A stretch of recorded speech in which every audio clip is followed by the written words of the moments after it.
नमस्कार दोस्तों, मेरा नाम पंकज गर्ग, चार्टर्ड अकाउंटेंट दिल्ली में रहता हूँ। मेरा qualification BCom honours Shriram college of commerce Delhi university है। ये मैंने 1987 में किया था और उसके बाद मैंने CA स्टार्ट किया 87 में और 1990 में CA फिनिश किया और उसके बाद से लगभग 30 साल हो गए जॉब कर रहा हूँ। डिफरेंट तरीके की जॉब्स की हैं, FMCG कंपनीज में भी की हैं जो कि काफ़ी रिनोन्ड है, जैसे पेप्सी है, नेस्ले, डाबर।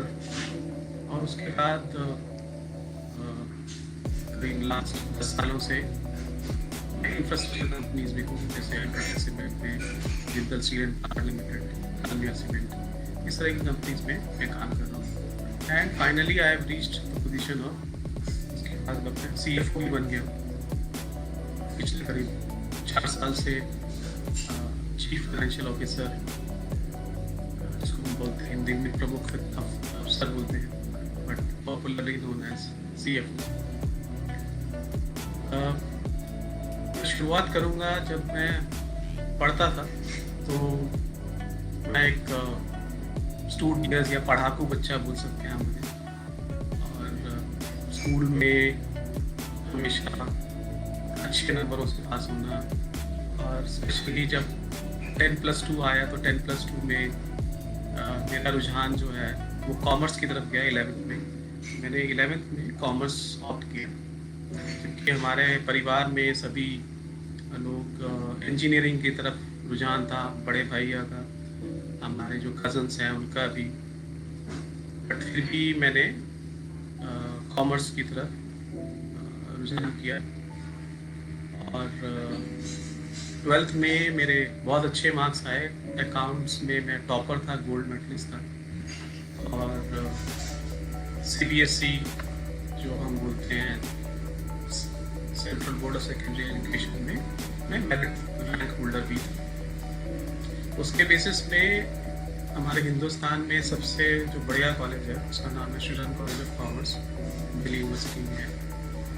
इसमें एडमिशन बड़ी मुश्किल से होती है, बट जो मेरिट रैंक होल्डर्स रहते थे उस टाइम पे, उनको वो डायरेक्टली कॉल कर लेते थे कि आप हमारे कॉलेज में एडमिशन लीजिए। उस टाइम पे एक ऑप्शन और भी था जो आज भी है, दैट वो था कि आप CA करने के लिए या BCom करने की ज़रूरत नहीं है, आप सीधा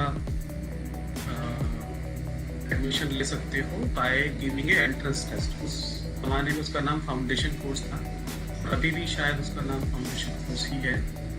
अगर आप फाउंडेशन कोर्स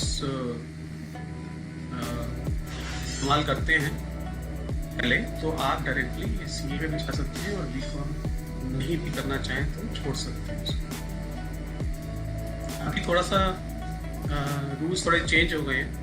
हमारे समय में जैसे ही आपने एंट्रेंस एग्ज़ाम क्लियर किया CA का, तो उसके बाद आप डायरेक्टली CA के आपका एडमिशन स्टार्ट हो जाएगा, आपकी आर्टिकलशिप स्टार्ट हो जाएगी। आपको एक प्रैक्टिसिंग CA जो होता है, जो ऑलरेडी CA में अपना प्रैक्टिस कर रहा है, उसके अंदर आपको ट्रेनिंग लेनी पड़ती है। उस ट्रेनिंग का नाम आर्टिकलशिप है। और उस ट्रेनिंग का जो पीरियड है वो 3 इयर्स का होता है। उस 3 इयर्स में 1.5 साल के बाद एक इंटरमीडिएट CA इंटरमीडिएट एग्जामिनेशन होता है, और फाइनल्स यानी कि 3 साल के बाद फाइनल एग्जामिनेशन होता है। तो करीब 3 साल में आप चार्टर्ड अकाउंटेंट बन सकते थे उस समय। अभी थोड़ा रूल्स चेंज हो गए हैं। अभी अगर कुछ अच्छे BCom नहीं भी करना चाहें तो वो लोग पहले एक फाउंडेशन एग्जाम देंगे, उसके बाद उनको एक तैयारी करनी पड़ती है सीए इंटरमीडिएट एग्जामिनेशन की, जो सीए ज्वाइन करने से पहले होता है।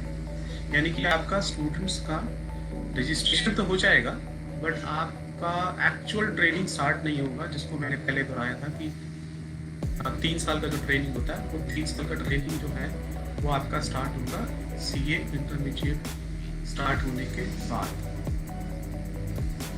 तो वो 1.5 साल का जो पीरियड है उसमें आपको तैयारी करनी है अपने सीए इंटरमीडिएट की।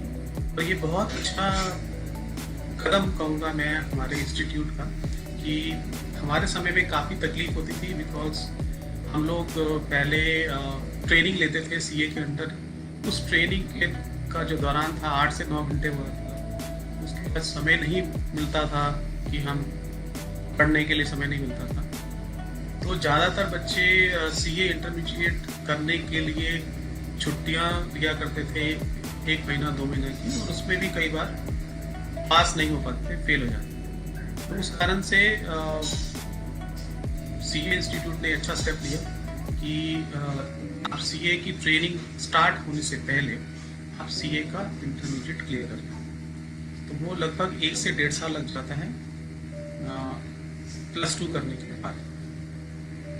और जब आपका ये सीए का इंटरमीडिएट क्लियर हो जाता है, तब आप सीए में एडमिशन ले सकते हैं, यानी कि ट्रेनिंग स्टार्ट कर सकते हैं। 3 साल की ट्रेनिंग होती है एक प्रैक्टिसिंग चार्टर्ड अकाउंटेंट के अंदर। और उस दौरान में आपको ये फ़ायदा रहता है कि कोई एग्ज़ाम नहीं रहेगा, एक्सेप्ट फाइनल एग्ज़ाम, जो 2.5 साल 3 साल के करीब आप दे सकते हैं।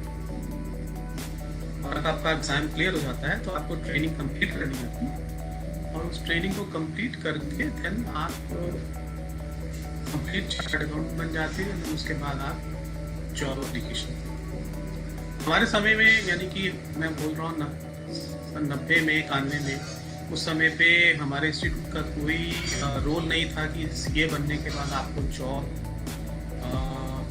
मिलने में आसानी हो, उसके लिए कुछ करें। लेकिन उसके बाद समय बदला, 2010-11 के बाद इंस्टीट्यूट इस बारे में अग्रसर हो गया, और उन्होंने वेरियस कंपनीज़ को, बहुत सारी कंपनीज़ को कॉन्टैक्ट किया कि हम आपके लिए प्लेसमेंट, जॉब प्लेसमेंट कैंपस में चलाएंगे।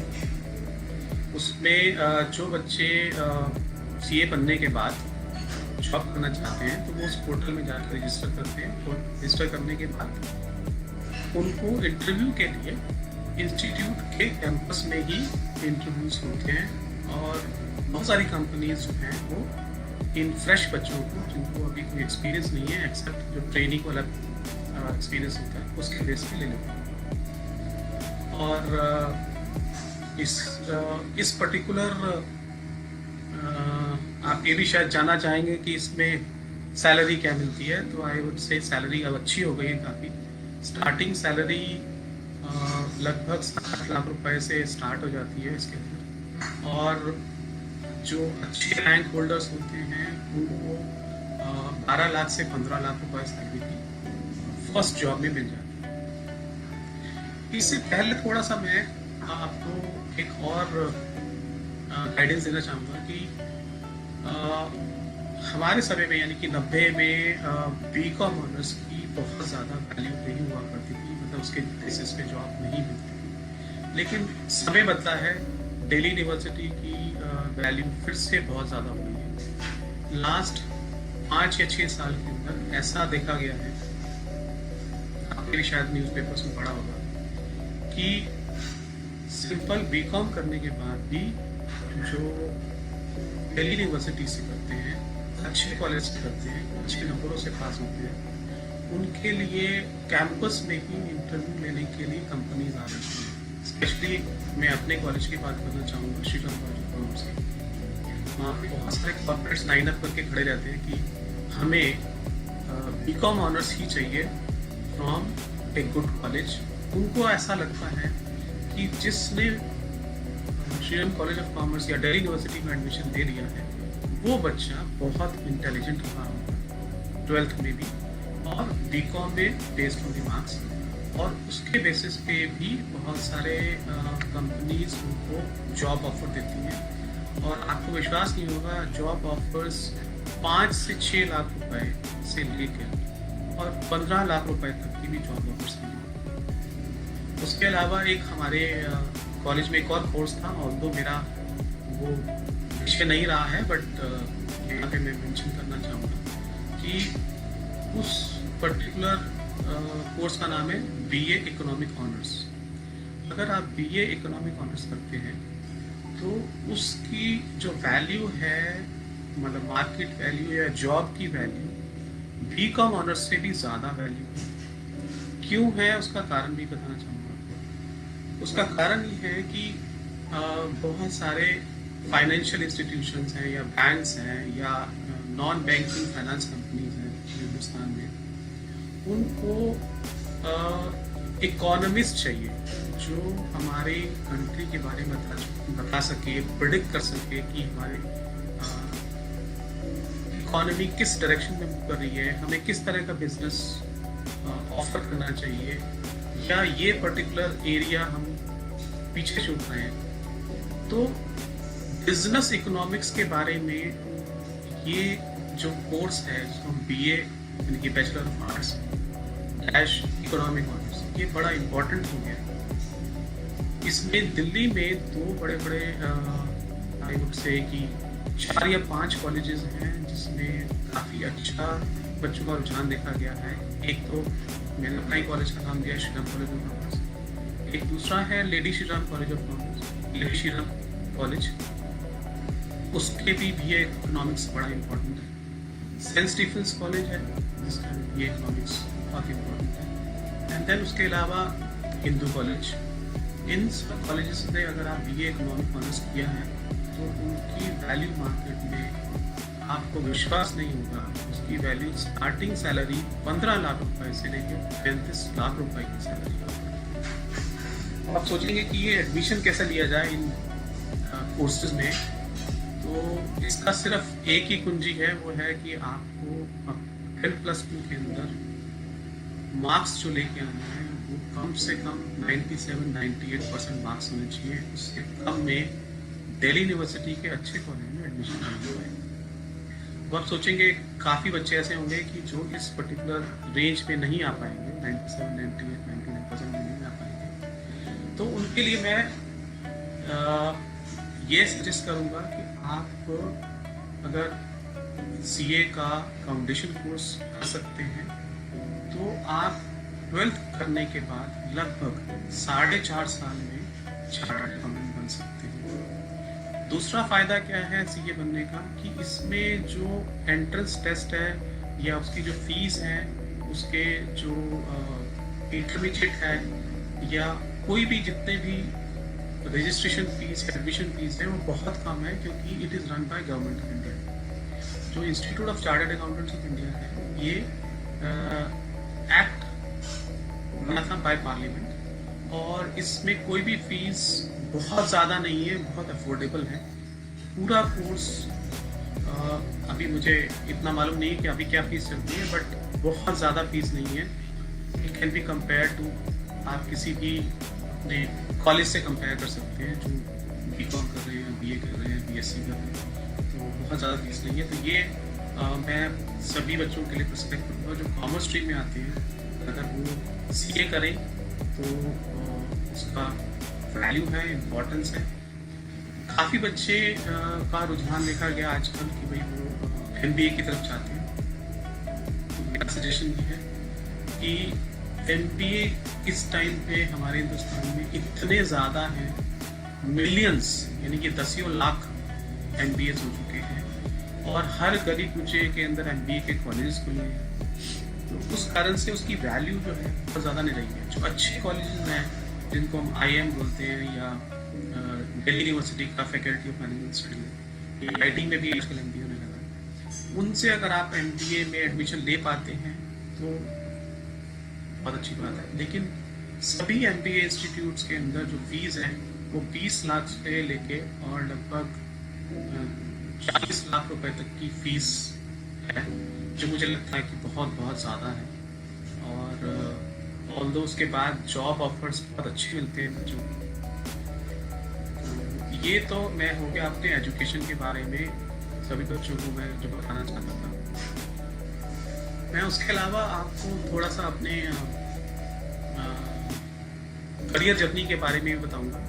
उस करियर जर्नी में कुछ ऐसे मौके आते हैं जिसमें कि आप बहुत सारी चीज़ें नई सीखते हैं।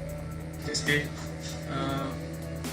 जब मैं पढ़ाई से फर्स्ट टाइम जॉब के अंदर गया तो मेरे को सभी बच्चे या आसपास के लोग पढ़ाकू बच्चे की तरह देखते थे और बोलते थे कि ये जॉब में भी तरक्की करेगा, बट ऐसा होता नहीं है। अगर आप सिर्फ पढ़ाकू बच्चे हैं और जब जॉब में जाते हैं तो वहाँ पे जो एनवायरनमेंट होता है वो बिजनेस एनवायरनमेंट होता है। उनकी एक्सपेक्टेशन होती है कि आप कुछ ऐसा नया करेंगे या कुछ ऐसी चीज़ डेवलप करेंगे या कोई क्रिएटिव आइडिया देंगे जिससे कि उनके बिजनेस को फायदा हो। यहाँ पे एक छोटा सा किस्सा मैं आपको साझा करना चाहूँगा। ये किस्सा है 1995 का, जब मैंने पेप्सी में ज्वाइन किया था। तो पेप्सी शायद आप लोग नॉर्मली पेप्सी कोला के नाम से जानते हैं, कोल्ड ड्रिंक्स पीते हैं, बट वो उनका एक बिजनेस हुआ करता था उस ज़माने में टमाटो पेस्ट का।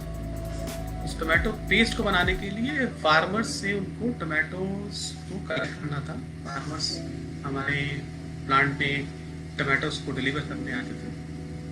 तो आप समझ सकते हैं कि 1995 में हमारे हिंदुस्तान में जो बैंकिंग थी वो काफ़ी प्रिमिटिव, बहुत ही मेच्योर नहीं थी, बहुत पुराने ज़माने की थी।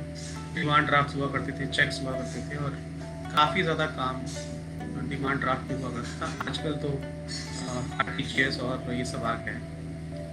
तो हमारे लिए चैलेंज फाइनेंस या अकाउंट्स डिपार्टमेंट के लिए चैलेंज क्या था कि इन फार्मर्स को हम उनके विलेज में यानी कि उनके गांव में जो भी बैंक है, चाहे वो स्टेट बैंक ऑफ इंडिया हो, चाहे स्टेट बैंक ऑफ केरला हो, कोई भी बैंक हो, उस बैंक में उनके अकाउंट में पैसे भेजने हैं। तो ये चैलेंज था और हमने कैश पे नहीं करना है, बिकॉज पेप्सी का पॉलिसी था कि किसी को भी कैश पे नहीं करना है। तो इस सब को अवॉइड करने के लिए हमने एक प्लान बनाया कि जहाँ पे प्लांट है वहाँ से एक हम डिफरेंट डायरेक्शंस में रूट ऑफिसर्स बनाएंगे और वो रूट ऑफिसर्स उस डिमांड ड्राफ्ट को लेके 2 से 3 घंटे में, मतलब 10 बजे हमने इनको डिमांड ड्राफ्ट दिया और 12 बजे तक वो डिफरेंट रूट्स पे जो बैंक्स हैं विलेजेस में वहाँ जाके उन डिमांड ड्राफ्ट को जमा करेंगे।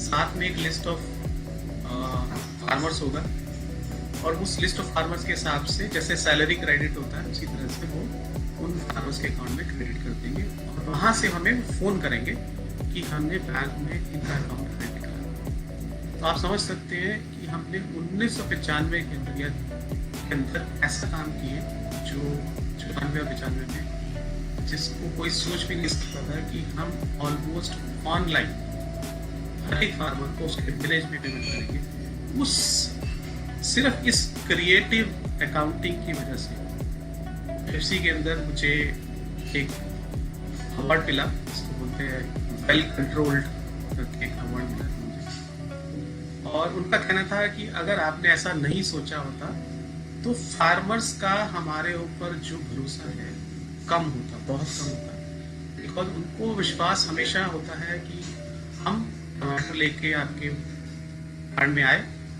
हमने आपको डिलीवर किया, आपको कैश पेमेंट कर और आपने बिना कैश को टच किए आपने उनके विलेज में उनके ही बैंक अकाउंट में पैसा भेज दिया। तो ये बहुत बड़ी अचीवमेंट थी। इसके बारे में दूसरा एक और किस्सा आपके साथ साझा करूँगा नेस्ले के बारे में। नेस्ले में शायद आप जानते ही हैं कि ये फार्मर से मिल्क कलेक्ट करते हैं, फिर मिल्क से बनी हुई काफ़ी चीज़ें बनाते हैं, जैसे लैक्टोजन है, सारे बनाते हैं, milk made, milk powder, Nescafe, Maggi वगैरह सब बनाते हैं। बट मेन जो काम है इनका वो फार्मर से दूध पहले इकट्ठा करके उनको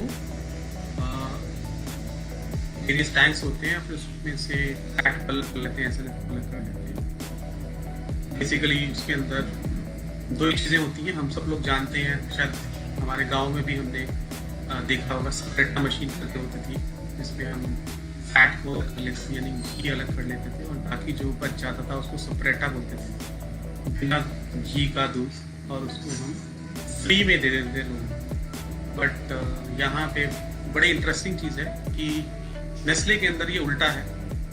जो घी है वो कहते हैं ये बेकार है, इसको टैंक में भर के बेच दो, और जो स्प्रेटा है उसी को इस्तेमाल किया जाता है, बिकॉज उसी के अंदर मेन कंटेंट होता है जिससे कि हम लैक्टोजन सेरेलैक और वेरियस चीज़ें बनाते हैं। थोड़ा बहुत घी इस्तेमाल होता है मिल्क में। तो वहाँ पे नेस्ले की सभी फैक्ट्रीज में ना उस ज़माने में अंग्रेज हुआ करते थे, मतलब चाहे वो स्विस हो या इटालियन हो, जर्मन हो। तो वहाँ पे एक अंग्रेज था, तो उसने हमें बोला कि आप को अगर कोई मॉडर्न प्लांट देखना है नेस्ले का ही, और उसमें कैसे मिल्क को कलेक्ट किया जाता है और कैसे पेमेंट की जाती है, तो आपको पता लग जाएगा कि हम कितने पीछे हैं। हमारे मिल्क कलेक्शन के अंदर करीब 60 लोग थे, अकाउंट्स में 20 लोग थे, और 20 लोग क्वालिटी कंट्रोल में थे। तो सब मिला के करीब 100 लोग थे जो मिल्क को कलेक्ट करके और पे करते थे। तो उसने मुझे और एक और हमारे मित्र हैं जो मिल्क कलेक्ट करते थे, उन दोनों को हमको आके आप ऑस्ट्रेलिया जाइए। तो हम ऑस्ट्रेलिया फ्लाई करके ऑस्ट्रेलिया चले गए। हम लोग को उन्होंने एक लिफाफा दिया, उस लिफाफे में 2 कार्ड्स। हमें नहीं मालूम था उस कार्ड का इस्तेमाल कैसे करते हैं, क्योंकि मैं बात कर रहा हूँ समवेयर 97-98 की। तो हम जब वहाँ उस प्लांट में पहुँचे तो देखा वहाँ कोई सिक्योरिटी गार्ड नहीं, एक मशीन लगी है, तो वहाँ पे लिखा हुआ इंसर्ट योर कार्ड हियर, बस इतना लिखा हुआ था। और सब कुछ अंग्रेजी में था, बट हमको कुछ समझ नहीं आया कि ये नेस्ले की फैक्ट्री है, सिक्योरिटी गार्ड में नहीं है, कोई आदमी नजर नहीं आ रहा है। थोड़ी देर के बाद एक टैंकर, एक लंबा सा टैंकर आया। देखने में दूध का टैंकर लग रहा था, काफी लंबा टैंकर था। तो हमने एक जगह लिखा हुआ देखा, उसके ऊपर 40,000 लीटर इसमें दूध है। तो भी हमने सोचा चलो उस ड्राइवर से पूछते हैं कि अंदर कैसे जाना है। तो जैसे ही ड्राइवर ने अपना टैंकर गेट के सामने लगाया तो ऑटोमेटिक गेट खुल गया। हमने कहा हम तो हिंदुस्तान से आए हैं, हमारे लिए तो ये गेट खुला नहीं, ये टैंकर लाके उसने खड़ा किया और दरवाजा खुल गया और अंदर गया। हम भी उसके साथ साथ अंदर चले गए दोनों। जब अंदर गए तो हमने कहा चलो हमने जो देखने आया था अभी देखते हैं कैसे मिल्क को अनलोड करता है, लैंड कैसे करता है। तो उसने क्या किया कि उल्टा उल्टा करके टैंक को एक गेट में लगाया। वहां लगाने के बाद सामने एक मशीन थी, टच मशीन टाइप कह सकते हैं उसको, जैसे आजकल हमारे पास टच मोबाइल होते हैं। उस मशीन ने बोला कि इंसर्ट योर कार्ड है। तो उस ड्राइवर ने अपना कार्ड इंसर्ट किया। इंसर्ट करने के बाद उसमें एक डायरेक्शन आई कि आप इसमें अपना पंप लगाइए। तो उसने अपना एक बड़ा सा पाइप था, उसको पाइप को लेके और टैंकर को अटैच किया मशीन के साथ में। एंड देन उस मशीन में एक और मैसेज था, स्टार्ट क्वालिटी।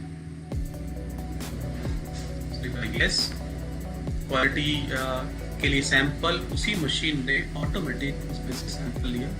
सैंपल लेने के बाद उसने एक सामने क्वालिटी का रिजल्ट दिया कि इसमें इतना फैट है, ऐसा है, एक्सेप्ट और रिजेक्ट। फार्मर ने या ड्राइवर ने उसको एक्सेप्ट किया। एक्सेप्ट करने के बाद डिकैंटिंग स्टार्ट हो गया, मतलब दूध अंदर से निकलना शुरू हो गया। 40,000 लीटर जो उसमें दूध था, लगभग 6 मिनट के अंदर, मुझे अभी तक याद है, 6 मिनट के अंदर पूरा टैंक खाली हुआ। खाली होने के बाद उसमें सामने रिजल्ट आया, total bill collected 40,222 litre. Accept और रिजेक्ट, उसने एक्सेप्ट किया। एक्सेप्ट करने के बाद नीचे एक मैसेज आया, दिस अमाउंट्स टू इतना कैलकुलेशन, इतना फैट, इतना एसएनएफ के हिसाब से इतने रुपए बनते हैं आपके, ऑस्ट्रेलियन डॉलर्स के हिसाब से उसने उसके अंदर डॉलर्स बनाए। और सामने मैसेज आया एक्सेप्ट और रिजेक्ट, उसने एक्सेप्ट किया, money transfer to your bank. तो हम दोनों बड़े शॉक थे कि हिंदुस्तान में हमारे पास लगभग 100 कर्मचारी हैं इस काम को करने के लिए, और यहाँ पे एक मशीन लगी हुई है, कोई आदमी नहीं है सिक्योरिटी की गेट पे, सिर्फ एक मशीन से काम चल रहा है। एंड वो ये सारा काम अकाउंट्स का भी कर रही है, क्वालिटी का भी कर रही है, डिकाउंटिंग भी कर रही है, कोई आदमी नहीं। तो जब वापस आए, वापस आके सबसे पहला रियलाइजेशन ये हुआ कि हम जो अकाउंट्स या फाइनेंस या कॉमर्स अपने आप को जो मानते हैं, तो हमको अकाउंट्स से परे कुछ करना पड़ेगा। इससे ये सीख मिलती है कि प्योर आप अकाउंटिंग में या प्योर आप फाइनेंस में रह के बहुत लंबे समय तक आप जॉब नहीं कर सकते। आपको कुछ वैल्यू एडिशन करना पड़ेगा, कुछ ऐसा नया करना पड़ेगा, क्रिएटिव करना पड़ेगा, जिससे कि बिजनेस को बढ़ावा मिलेगा। जिसे मैंने आपको अभी एग्जांपल दिया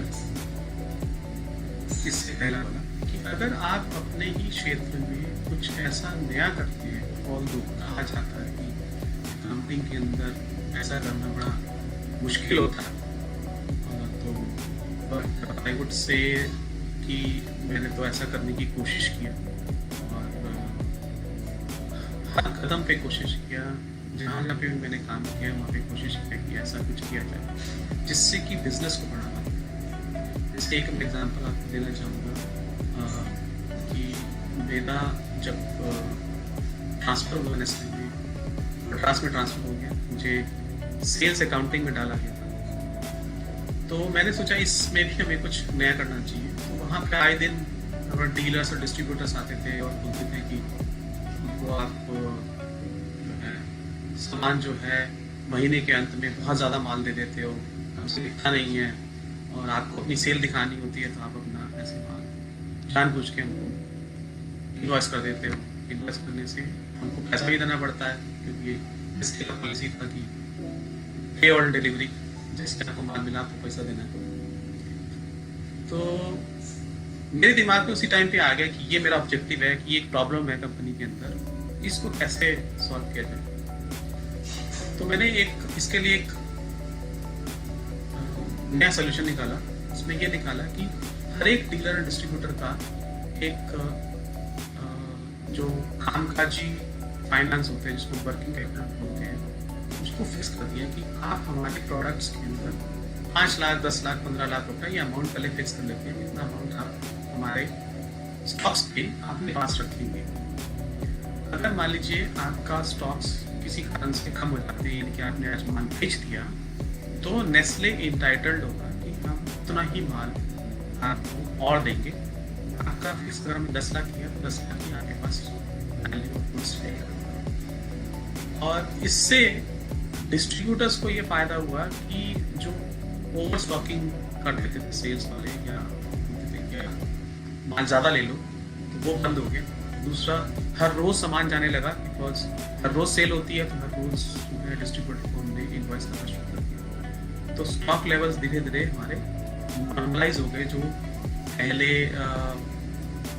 महीने के एंड में भर जाते थे और फिर उसके बाद खाली होते थे, काम भी ज़्यादा हो जाता था, ट्रक्स की इम्पोर्टेंस भी ज़्यादा हो जाती थी। तो उन सबको रोकने के लिए हमने ये एक नया सोल्यूशन निकाला, जिससे कि विन विन सिचुएशन, यानी कि मेरा डिस्ट्रीब्यूटर भी खुश है, मेरे सेल्समैन भी खुश है, बिकॉज हर रोज वो काम कर रहे हैं, हर रोज माल बेच रहे हैं। हम सारा समय मार्केटिंग में बिताते हैं, सेल्स में कम, डिस्पैचेस में कम। और हम फाइनेंस वाले भी खुश हैं कि हम जो माल बना रहे हैं वो हर रोज बिक रहा है, हर रोज को जा रहा है, हर रोज पैसा आ रहा है। तो मनी का साइकिल भी इससे चेंज हुआ। तो ये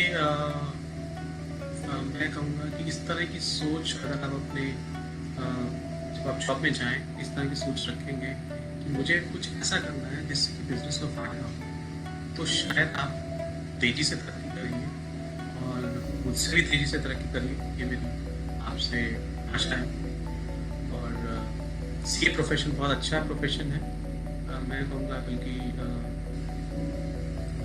एमबीए से ज़्यादा अच्छा प्रोफेशन है, बिकॉज हम लोगों के साथ 3 साल जो हम ट्रेनिंग करते हैं, उस ट्रेनिंग के अंदर हम सब कुछ सीख जाते हैं एक लाइव इन्वायरमेंट में। यानी कि हम कंपनीज में जाते हैं, ऑडिट करते हैं, इंटरनल ऑडिट करते हैं, कॉन्ट्रैक्ट ऑडिट करते हैं, तो सारे प्रोसेस के अंदर काफ़ी कुछ सीख जाते हैं। सीखने से हमारा जो एक्सपीरियंस होता है वर्सेस एक एजुकेटेड एमबीए का एक्सपीरियंस में काफ़ी फर्क रहता है। तो ये हमने नोटिस किया। और इसके साथ साथ में 2 और कोर्स हैं, उन कोर्स के भी बारे में आपको बताना चाहूँगा। शायद आपने कॉस्ट अकाउंटेंट्स के बारे में सुना होगा, institute of cost accountants of India. ये ऐसा कोर्स है, ये भी गवर्नमेंट ऑफ इंडिया का ही इंस्टीट्यूट है। फीस इस पे भी ज़्यादा नहीं है, थोड़ा सा आसान है compare to chartered accountant, because इसमें ट्रेनिंग नहीं करना पड़ता है, ट्रेनिंग कंपल्सरी नहीं है। आप इसको भी 12th के बाद जा सकते हैं या बीकॉम के बाद जा सकते हैं, और इसके भी समय लगभग वही 3 साल का ही रहता है।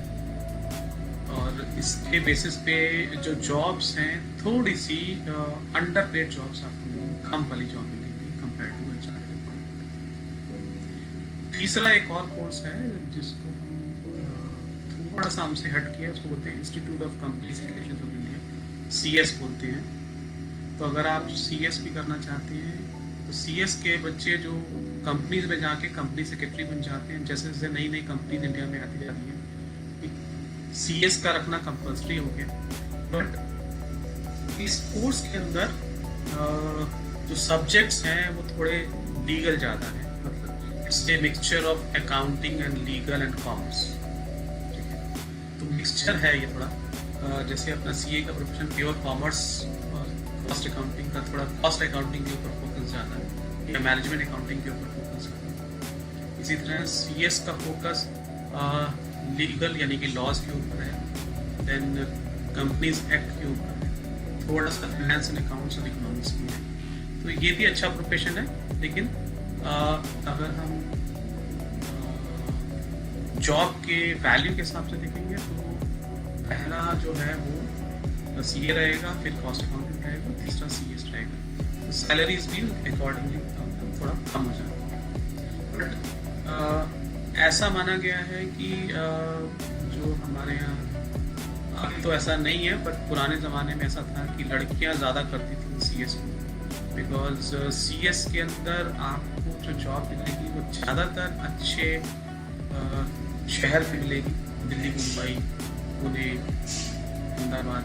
तो वो चाहते हैं कि वो अलग अच्छे शहर में रहें, कंपेयर टू जो लड़के हैं वो कहीं भी एडमिशन ले लेते हैं, जैसे जॉब ले लेते हैं, वो एक प्लांट में भी हो सकती है, प्लांट के फाइनेंस हेड की हो सकती है, किसी रीजनल सेल्स ऑफिस में भी हो सकती है।